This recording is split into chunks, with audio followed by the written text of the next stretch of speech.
CUET 2025 में अनेकों changes हुए और इन अनेकों चेंजेस में कई सारे डेंजरस चेंजेस भी हुए, जिसकी वजह से आप में से बहुत स्टूडेंट्स बड़ी बड़ी मिस्टेक करने वाले हैं। और ये मिस्टेक आप सिर्फ कंफ्यूजन की वजह से करेंगे, जिसका रिजल्ट ये होगा कि आपके थोड़े नंबर कम हो सकते हैं और मे बी आप अपने आप को पैनिक और एंजाइटी में ढकेल सकते हैं। नाउ ये कौन सी कंफ्यूजन है, ये मैं पूरी वीडियो में क्लियर करने वाला हूं। नीचे टाइम स्टैम्प में भी उनके बारे में मैंने बता दिया है, जिससे आप अपना टाइम सेव कर सकते हैं। बस एक रिक्वेस्ट करूंगा, इस वीडियो को एंड तक देखिएगा, बिकॉज ऐसी वो गलतियां हैं जो कॉमनली आप लोग कर सकते हैं एंड लेटर पछता सकते हैं। ऑल्सो गाइस, इस चैनल को तभी सब्सक्राइब करना जब आपको लगे कि भैया ने सारी कंफ्यूजन अच्छे से दूर करी और कुछ वैल्यूएबल चीज बताई। ये नहीं कि सिर्फ exam pattern change. I hope आपको ये सब देखने को मिल रहा है। अगर ऐसा लगे कि हाँ कुछ वैल्यूएबल मिला तो सब्सक्राइब कर लेना, सो दैट आगे जो मैं अच्छी स्ट्रेटेजीज आपके लिए बना रहा हूं लेटेस्ट पैटर्न के हिसाब से, ये आपको मिल जाए। नाउ सबसे बड़ा कंफ्यूजन अगर किसी चीज को लेके है, so that is regarding subject combination. आप में से बहुत सारे स्टूडेंट्स अपने सब्जेक्ट कॉम्बो को लेके बिल्कुल हिल चुके हैं जब से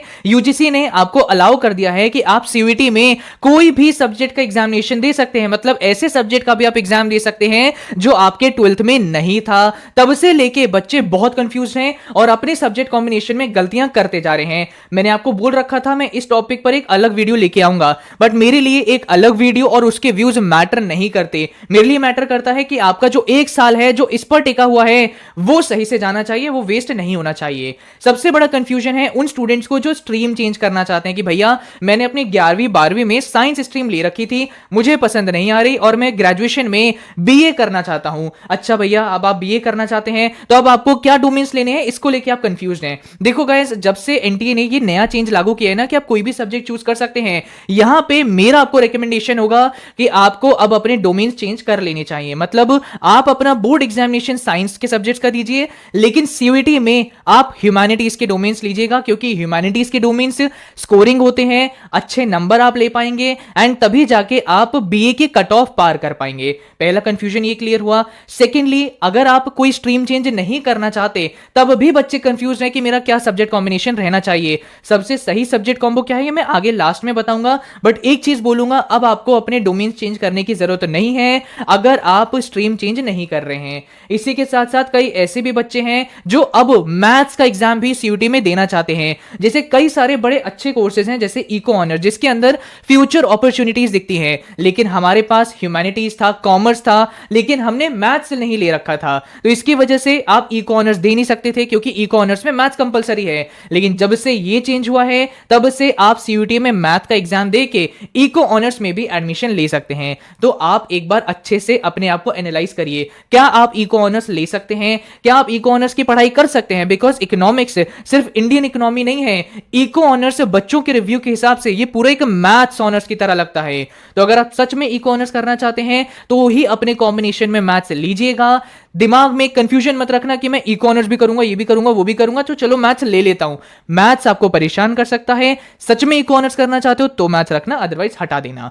इसी के साथ साथ भैया which is the best combo for me, मैं एक चीज आपको बोलूंगा कि देखो 5 सब्जेक्ट्स आप ले सकते हो, तो आपके लिए बेटर ये है कि आप कोई एक लैंग्वेज का एग्जाम जरूर दीजिए, साथ ही साथ आप 3 डोमेन्स का एग्जाम दीजिए। अगर आप ये कॉम्बिनेशन रखेंगे तो आप बहुत कोर्सेज एंड बहुत यूनिवर्सिटीज में एलिजिबल हो जाएंगे। लेकिन अगर आप चाहते हैं कि नहीं, आप और यूनिवर्सिटी और बेहतरीन कोर्सेज में एलिजिबल होना चाहते हैं, तो आप जनरल एप्टीट्यूड टेस्ट का भी एग्जाम दे देना, ठीक है, अपने सब्जेक्ट कॉम्बिनेशन में रख लेना। अब आप बोलोगे कि भैया अगर मेरे इसमें 0 नंबर आते हैं तो क्या इससे कोई मेरे एडमिशन में असर पड़ेगा? नहीं पड़ेगा। अगर आप दिल्ली यूनिवर्सिटी में एडमिशन चाहते हैं तो वहां मेनली क्या चाहिए, 3 डोमेन्स और 1 लैंग्वेज में अच्छे नंबर चाहिए। लेकिन अगर आपके जीटी में 0 नंबर आ रहे हैं, कोई फर्क नहीं पड़ेगा, क्योंकि आप 3 डोमेन और 1 लैंग्वेज में क्या स्कोर हासिल करते हैं वो मैटर करता है, जीटी का स्कोर मैटर नहीं करता।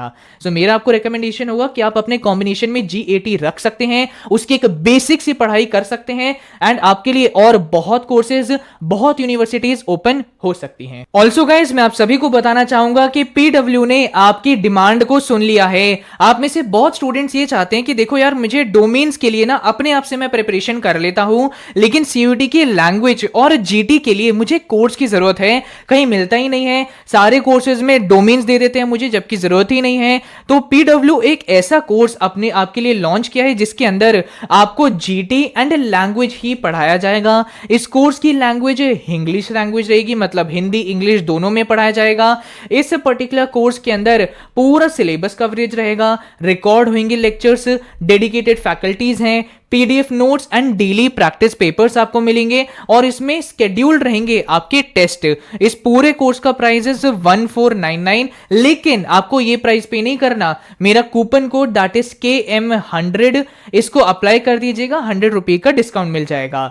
लिंक मैंने डिस्क्रिप्शन बॉक्स में दे रखा है। नाउ एक और बहुत बड़ा कंफ्यूजन, क्या भैया GAT सबके लिए कंपलसरी हो चुका है? इतने कमेंट्स मेरे पास इसके बारे में आ रहे हैं कि कोई लिमिट ही नहीं है। आप सभी को जनाब मैं बोलना चाहूंगा, GAT का एग्जाम देना सबके लिए कंपलसरी नहीं है। ये उन स्टूडेंट्स के लिए कंपलसरी है जिनके डोमेन से रिमूव हो चुके हैं। अब भैया मुझे समझ नहीं आ रहा इसका क्या मतलब है। जैसे कि किसी कोर्स में एडमिशन पाने के लिए आपके लिए लैंग्वेज और लीगल स्टडीज का एग्जाम देना जरूरी था, लेकिन अब यूजीसी ने लीगल स्टडीज को रिमूव कर दिया है, तो अब आपका एडमिशन कैसे होगा? GAT और लैंग्वेज का एग्जाम देके।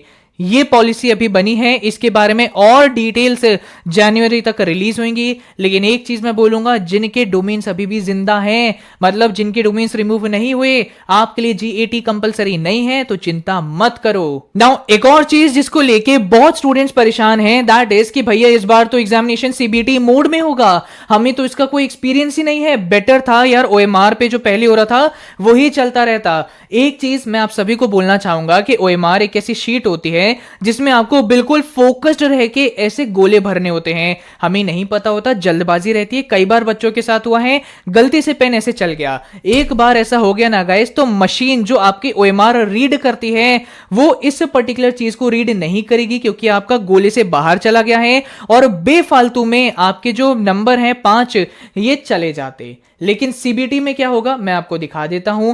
ऐसा आपका CBT का इंटरफेस होगा जब आप अपने असल CUT एग्जामिनेशन NTA में देने जाएंगे। मेरे पास ये पूरी टेक्नोलॉजी अवेलेबल है, ये मेरा ही पेपर है। आगे चल के मैं आपको ये टेक्नोलॉजी प्रोवाइड करूंगा, डोंट वरी अबाउट दैट। ऐसा कुछ इंटरफेस आपका दिखेगा, कंप्यूटर मिल जाएगा, माउस आपके पास होगा, आपके सामने इस तरीके से क्वेश्चन अपेयर होगा। आपने देखा कि यार मैंने ये क्वेश्चन पढ़ा, मुझे इसका ये आंसर सही लग रहा है, तो आपको सिर्फ माउस उठा के B पर क्लिक कर देना है, नेक्स्ट पर मूव कर जाना है, आप मूव कर जाएंगे। OMR की तरह गोला भरने वाली दिक्कत नहीं होगी। एक क्लिक मारा, आपका आंसर सिलेक्ट हो गया, नेक्स्ट पर आपको मूव करना है। टाइम आपका सेव होगा। जितने क्वेश्चन आप कर रहे हैं यहां पर आपको दिखता जाएगा। अगर आपने कोई क्वेश्चन छोड़ दिया है यहां पर रेड रेड हो जाएगा, आपने कोई क्वेश्चन सही अटेम्प्ट कर लिया है तो यहां ग्रीन ग्रीन हो जाएगा।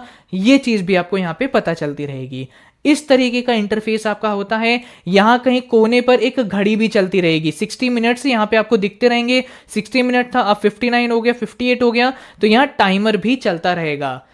आगे चल के टेक्नोलॉजी मैं प्रोवाइड करूंगा, but to be very honest CBT mode ही आपके लिए सबसे बेस्ट है। सच सच बताओ गाइस, आप लोगों को इस बात को लेके भी दुख दर्द है ना कि भैया अब तो सारे क्वेश्चन कंपलसरी हो चुके हैं, पहले की तरह 10 क्वेश्चन छोड़ने का मौका ही नहीं मिलेगा। तो how to attempt all the compulsory questions, YouTube पर न्यू पैटर्न, ये आ गया वो आ गया, ये सुन सुन के आप पक चुके हैं, लेकिन आपकी असल प्रॉब्लम का कहीं सोल्यूशन नहीं मिल रहा। सबसे पहले तो मैं बोलूंगा गाइस, देखो बहुत यूट्यूब पे मेंटर्स हैं जिन्होंने CUT नहीं CBSE देके अपना एडमिशन पाया है। मैंने खुद CUT एग्जामिनेशन दिया है, CUT में अच्छे नंबर लाए हैं, अपने अंडरग्रेड के फाइनल ईयर में हूं और कई कॉम्पिटिटिव एग्जाम की तैयारी कर रहा हूं।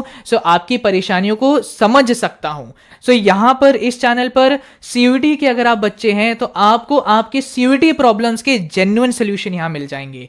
देखो यार, मैं एक चीज बोलूंगा, कंपलसरी क्वेश्चंस ना अगर आप इनको लेके डर रहे हो तो मैं एक चीज बोलूंगा, एक सवाल आपसे पूछूंगा, क्या आपने अपनी NCERT को थरली अभी तक रीड किया? भैया नहीं किया। अच्छा चलो कोई नहीं। आपने अच्छे से नोट्स बनाए अपने चैप्टर के, अपने नोट्स को अभी तक अच्छे से लर्न किया? नहीं भैया, अभी तक अच्छे से नोट्स लर्न भी नहीं किए। चलो कोई नहीं यार, आपने कुछ प्रैक्टिस कर रखी है, कुछ MCQs प्रैक्टिस की अभी तक?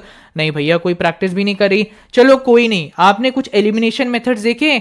नहीं भैया मुझे पता ही नहीं कितने एलिमिनेशन मेथड होते हैं। भैया 10 एलिमिनेशन मेथड होते हैं, इस चीज को याद रखो। इसके बारे में यूट्यूब पर वीडियो देखो, मुझसे चाहते हो मुझे कमेंट सेक्शन में बता दो। तो अगर आप लोगों ने जनाब पहले के 3 स्टेप्स ही अच्छे से नहीं कर रखे, तो आप ये क्यों इस चीज को लेके डर रहे हो कि यार मैं सीधा 4th चीज अच्छे से कर पाऊंगा, कि सीधा कंपलसरी क्वेश्चन अटेम्प्ट कर लूंगा। ये अगर आप अटेम्प्ट करना चाहते हो तो पहले 3 स्टेप अच्छे से फॉलो करो। अपनी एनसीईआरटी की थरली रीडिंग करो, जो आपके बॉक्सेस अलग से बने रहते हैं उसको भी अच्छे से रीड करो। इन सभी चीजों के ऊपर अपने खुद से छोटे छोटे नोट्स बना लो। इन नोट्स को फिर अच्छे से लर्न करो, एक्टिव रिकॉल मेथड से लर्न करो और ज्यादा से ज्यादा प्रैक्टिस करो। अब कुछ कर ही नहीं रखा तब भी कंपलसरी क्वेश्चन के बारे में डर रहे हो, तो मैं क्या बोल सकता हूं आपको। पहले के 3 स्टेप अच्छे से फॉलो करो, तब अगर कंपलसरी क्वेश्चन सॉल्व ना हो पाए तब मेरे पास आना, ठीक है, कमेंट सेक्शन में, तब हम बात करेंगे। लेकिन अभी इस चीज के बारे में जरूरत नहीं है। पहले 3 स्टेप्स अच्छे से फॉलो करो, तब नहीं हो रहे तब मेरे पास आना, तब बात करेंगे कंपलसरी क्वेश्चन के बारे में और क्या ट्रिक्स अपनाई जा सकती हैं। बट ये 3 स्टेप बाबू राव अच्छे से फॉलो करो, ठीक है। बाकी आई होप आपके मैंने अच्छे से सारी कंफ्यूजन दूर करी है। और भी कोई डाउट है कमेंट सेक्शन में पोस्ट कर देना, रिप्लाई मैं जरूर करूंगा। Thank you, all the very best and don't forget to subscribe this channel.